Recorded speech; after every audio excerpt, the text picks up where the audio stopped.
I was folding a fitted sheet on my kitchen counter at 6:45 in the morning. That's what started it. Not the folding, the not being able to fold it right.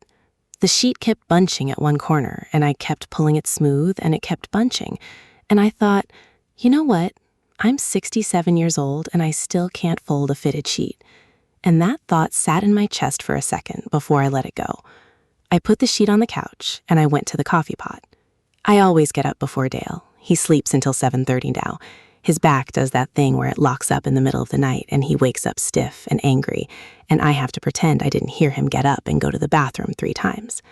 I fill the carafe with water. I scoop the grounds. I set the timer. I stand there at the counter, and I listen to the house breathe. It's a 3-bedroom ranch on Meadowbrook Drive. White vinyl siding, a dead tree in the front yard that I keep meaning to have taken down. The kind of house that looks like every other house on the street. That's fine. That's fine. I never wanted a big house. I wanted a quiet one. I had been awake since 5. I didn't even know why. My body just decided to open its eyes and not close them again. So I did what I always do. I made coffee, and I stood in the kitchen, and I looked out the window at the backyard. Dale's tomato plants are in there. He's been growing tomatoes since we moved in, 1991. 33 years of tomatoes. Some years they were beautiful, fat red ones the size of softballs. Some years the hornworms got them, and he'd stand out there in his undershirt with a flashlight 10 at night, picking them off the vines one by one.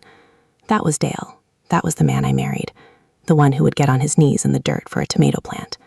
I think about that a lot now. I think about what he was and what he is. I'm not sure they're the same man. I'm not sure they're different either. That's the thing about 40 years. You can't pin a man down to one version of himself. He was loyal. He was steady. He worked at the paper mill for 28 years and never missed a day. He coached my son's baseball team. He drove me to every doctor's appointment after my diagnosis. He held my hand when the doctor said the word tumor, and my whole body went cold. He was the best of it. And maybe the worst of it was already in there. Maybe you just can't see everything at once. Maybe that's the trick. People look like what you need them to look like until they don't. But I'm getting ahead of myself. I need to start where I actually started, which was not this morning. This morning was just where I ended up. Let me go back. My name is Patricia. People call me Pat. My kids call me Mom. My granddaughter calls me Grammy. Dale's been gone 6 years. Not dead, just gone. Moved to a small apartment in Gainesville with a woman named Linda. He left on a Tuesday. Told me he needed to get some things from the storage unit. Told me he'd be back by Thursday. He came back by Thursday. He just didn't come back to this house. He came back with 2 suitcases and a look on his face like he was apologizing for something he couldn't name. He sat at the kitchen table and he said, "Pat, I need to tell you something." And I said, "Okay." And he said, "I've been seeing someone." And the kitchen got very quiet. The refrigerator hummed. The clock on the wall ticked. And I said, "How long?" And he said, "About 2 years." 2 years. I set down my coffee mug. I didn't throw it. I didn't scream. I just set it down very carefully on the table, like if I put it down gently enough, the whole morning would stay in one piece. I want to be clear about something. I am not telling this story to make you hate Dale. I loved that man. I loved him in a way that I didn't have words for. I just want you to understand what it feels like when the person who has been your whole life for 40 years sits across from you and says, "I've been lying to you for 2 years." It doesn't feel like anger. It doesn't feel like sadness. It feels like the ground is gone, like you're standing on nothing, and you have to decide right now whether to fall or to keep standing. I kept standing. I don't know why.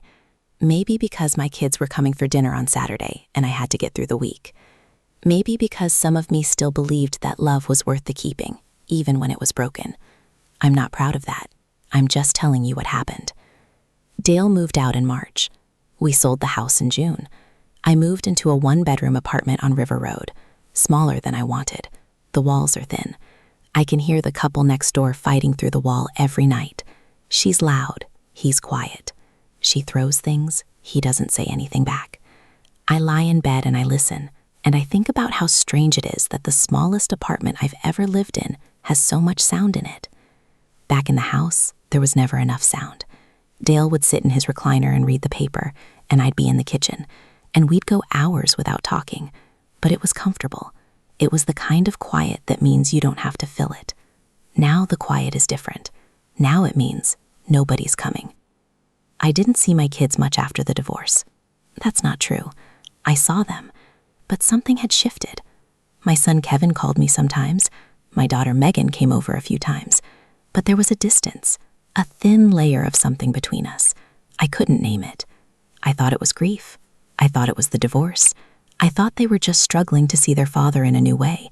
I thought it would pass. It didn't pass. It got worse. And then Megan's husband Greg started talking about my money. That's where the real story is. Not the divorce, not Dale, the money. Let me tell you about Megan. She's my daughter, the younger one, 34 years old, dark hair, my eyes. She used to sit on my lap when she was little and wrap her arms around my neck and say, "I'm never leaving you." She said that. I remember the exact spot on the kitchen floor, right by the baseboard where the linoleum was peeling up. She'd sit there with her feet dangling and squeeze me so tight I'd have to push her off because she was squishing my ribs. She was like that. Everything. All the way. No halfway with Megan. No lukewarm. She was either wrapped around you or she was gone. She married Greg when she was 27. A nice boy. Or so I thought. Tall, quiet, worked in construction, laughed at Megan's jokes like they were the funniest things he'd ever heard. I liked him. I really did. He came to Thanksgiving and he carved the turkey and he helped Dale with the grill and he sat on the porch with Kevin and drank beer and talked about football. He seemed like a man who wanted to be of something, a family, a home. I welcomed him. I welcomed him the way you welcome someone you think is going to stay. He did stay for about 10 years. 10 years of holidays and birthdays and Sunday dinners. 10 years of me driving Megan and Greg and their 2 kids to the lake in summer. 10 years of me babysitting Lily and Tyler when Greg and Megan both worked. I was the grandmother, the free help, the one they called when the daycare fell through or the sitter canceled. I never minded. I loved my grandkids. I loved being needed. It made me feel like I still had something to give. But Greg started talking about my house, about the equity, about how if I sold the house, he could use the money to start a business, a contracting company. He said it with such confidence, such certainty, like the decision had already been made and I just needed to agree. Megan sat next to him and nodded. She held his arm. She looked at me with those eyes, my eyes, and I said no. I said, "The house is mine. It's my home. You can't sell my home to start your business." He didn't push after that, or at least he didn't push in front of me. He let Megan do the talking. Megan said she understood. She said she was sorry. She squeezed my hand and said, "I know you need your space, Mom." I thought that was the end of it. I thought they respected the boundary. I thought we were okay. We were not okay. In 2022, I got a letter from my bank, a statement I hadn't requested. It showed a withdrawal, $40,000, on my account. My savings account, the one I'd been building since I was 25, the one I'd never touched except for emergencies. $40,000 was gone, and the name on the authorization form was Greg Morrison. I called the bank. The woman on the phone said the withdrawal was made by a power of attorney. I said, "What power of attorney?" She said it was signed in 2021. I said, "By whom?" She said, "By you." I said, "I never signed a power of attorney." She said, "The signature matches." I sat in the bank parking lot for an hour. I didn't go inside. I just sat in my car and I stared at the steering wheel and I breathed. In, out, in, out. My hands were shaking. Not crying. Not yet. Just shaking. Like my body knew before my mind did that something was very wrong. I went home. I went straight to the drawer where I kept my important papers, the one in the hallway closet, the one Megan knew about because I had told her where it was. I pulled it out. I opened it. I looked at every document, every bank statement, every tax return, and there it was, a power of attorney form, dated March 2021, my signature on it. Except it wasn't my signature. It was close enough to fool someone who wasn't looking closely, but I knew my own handwriting. I have written my name 10,000 times. That was not my name. I called Megan. She didn't answer. I called again. She didn't answer. I called Kevin. He answered on the 3rd ring. I said, "Megan signed a power of attorney and took $40,000 out of my savings." He was quiet for a long time. Then he said, "I know." I said, "What do you mean you know?" He said, "Greg told me. He said he needed the money for the business. He said you wouldn't have given it to him." I said, "Kevin, that's not your money. That's not his money. That's my money." He said, "I know, Mom." I said, "Then why didn't you stop it?" He said, "I didn't know what he was going to do with it." I said, "You didn't know or you didn't care." He didn't answer that. He just said, "I'm sorry, Mom." I hung up. I went into the bathroom and I looked at myself in the mirror. I didn't recognize my face. It looked tired. It looked old. It looked like a woman who had been used up. I turned on the faucet and I washed my face, and the water was cold. And I stood there with my hands on the sink and I thought about all the years I drove to their house, all the years I picked up the kids from school when Greg was working late, all the years I cooked Sunday dinner and sent leftovers home in Tupperware, all the years I lent them my car when theirs broke down, all the years I said, "Sure, honey, let me know if you need anything." All the years I opened that drawer and let them see where the papers were, because I trusted them, because they were my family, because I didn't think family could do this. But they did. Greg wasn't done. That was the thing that broke me. He took the first $40,000 and he came back for more. He took another $25,000 from my retirement account. He did it the same way. A power of attorney, a forged signature. He had made copies of the first document and just changed the numbers. He was systematic about it. He was careful. He had been planning this for a long time. The business he wanted to start never existed. Megan knew about the second withdrawal. She knew because Greg told her, and she said nothing. She sat in her kitchen and she drank her coffee, and she let her husband steal from her mother, and she said nothing. I found out about the second withdrawal in 2023, 9 months after the first. I was at the grocery store. The usual place, Wilson's on 5th. I was in the checkout line and the cashier said, "Ma'am, your card was declined." I said, "What?" She said, "It says insufficient funds." I swiped it again. Declined. I stood there holding my basket and I felt the heat rise up my neck. I paid with cash I had in my purse. $63. I put the groceries in my car and I sat in the parking lot and called the bank again. This time I demanded to speak to someone in charge. I said, "Show me every transaction from the last 2 years. Every single one." The woman pulled up the records and I read them line by line. 40,000, 25,000, gone. And there was a third attempt, 5,000. It had been rejected. The bank flagged it because it was too close to the daily limit. Greg had tried to take 5,000 more, but that one bounced. That was the one that saved me. $5,000 saved my life. I went home and I called Megan again. This time she answered. I said, "Greg took another 25,000. She said, "I know." I said, "When?" She said, "Last month." I said, "Why didn't you tell me?" And she was quiet, and I could hear her breathing. And then she said, "Mom, I didn't know what to say." I said, "You could have said stop. You could have said that's my mother's money. You could have said anything." She said I was scared. I said, "Of what?" She said, "Of Greg."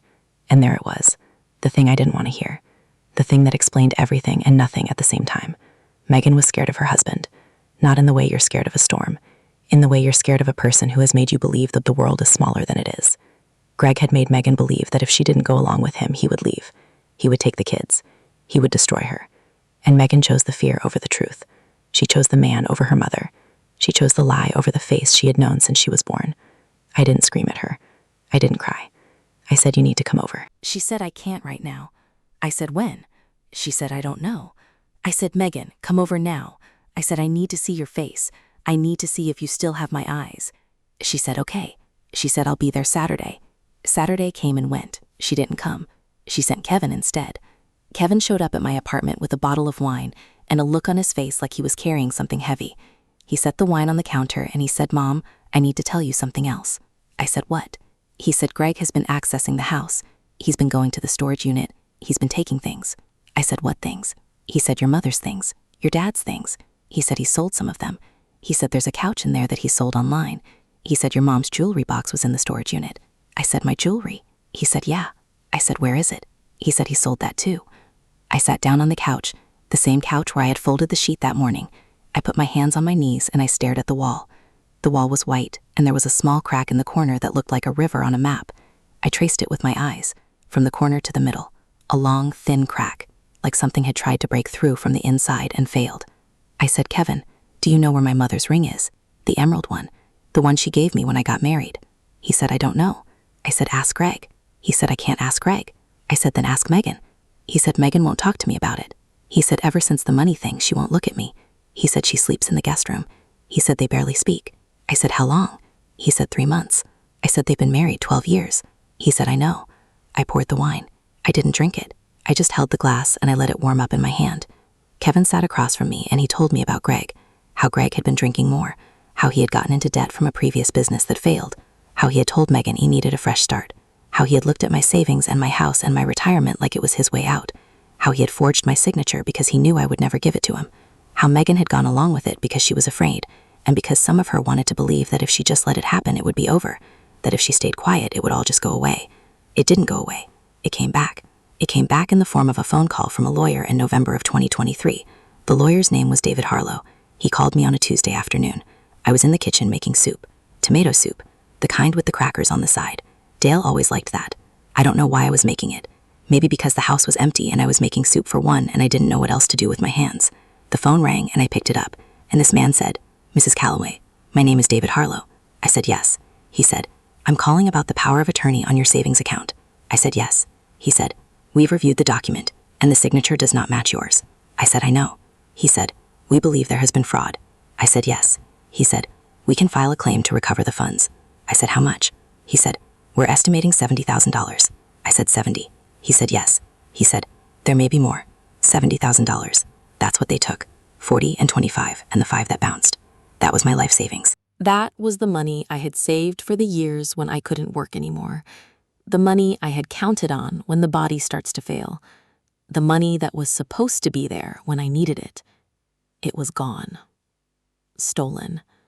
By people I had fed and sheltered and driven to the airport and held when they cried. I said, "Okay." I said, "Let's do it."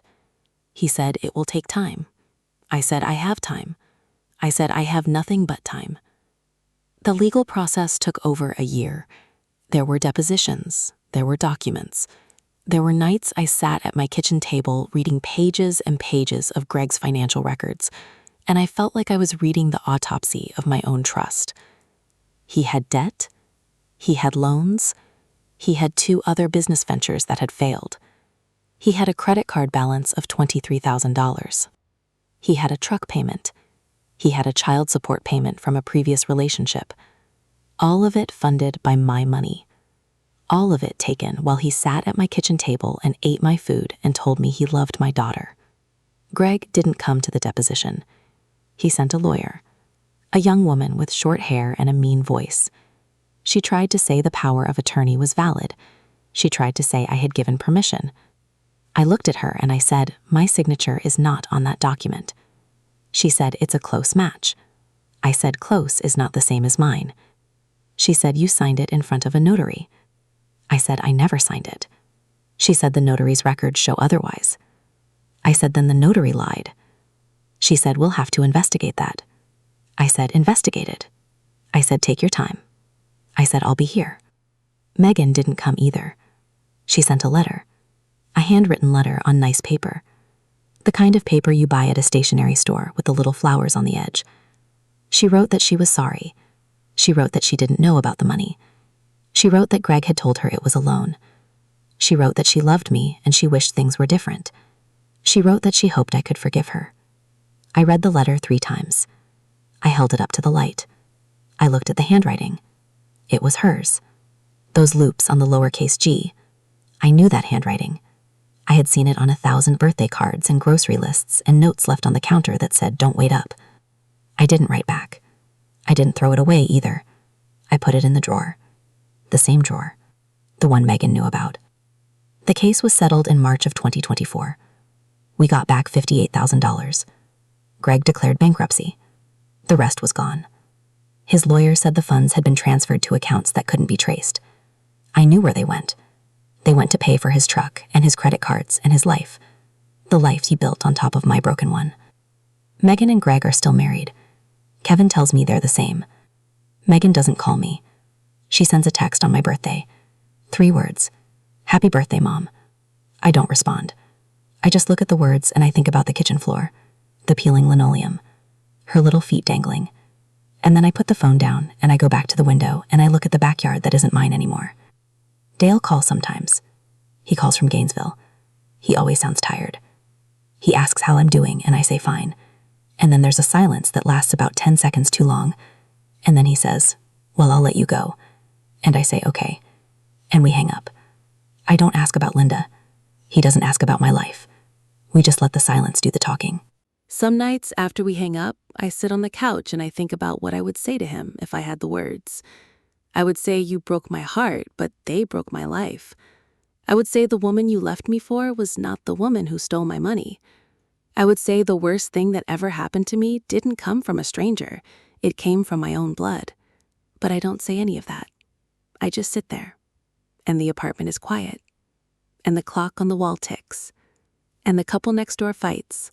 And she throws something. And he doesn't say anything. And I think about how silence can be so many things. It can be peace. It can be love. It can be the space where something used to be. I'm 67 years old. I have $58,000 in a bank account that should have 83. I have a one-bedroom apartment with thin walls. I have a grandson who calls me on Sundays, but his mom tells him to keep it short. I have a daughter who sends me 3-word texts. I have a son who carries guilt like a stone in his chest. I have a husband who left me for a woman named Linda, and a life he couldn't handle with me. And I have this. The story. The thing I can't put down. The thing I tell the walls when no one's listening. I tell it because if I don't tell it, it will eat me from the inside. I tell it because someone should know what it feels like to give everything you have to the people you love and watch them take it and walk away without looking back. It's 5 a.m. now. I've been up for hours. The coffee's cold. The sheet is still on the couch. I look at it and I think about how hard it is to fold a fitted sheet when your hands won't stop shaking. But they've stopped now. They stopped a long time ago. That's the thing about grief. It doesn't keep you shaking forever. One day you just stop, and the silence moves in. And it's so quiet you can hear your own heartbeat. And you wonder if that's all you are now. A heartbeat in an empty room. A woman who made coffee for people who don't come anymore. A woman who watered plants that are someone else's now. A woman who folds sheets she can't fold and calls it a morning. I don't know what comes next. I don't know if Megan will ever sit on this floor and say, "I'm never leaving you again." I don't know if Dale will ever come home. I don't know if the money will ever feel like mine again. I just know that today I'm here, in this apartment, in this chair, in this silence. And the silence is so loud it's almost a voice, almost telling me something, almost asking me the one question I don't want to answer, which is, did I love them enough? Or did I love them too much?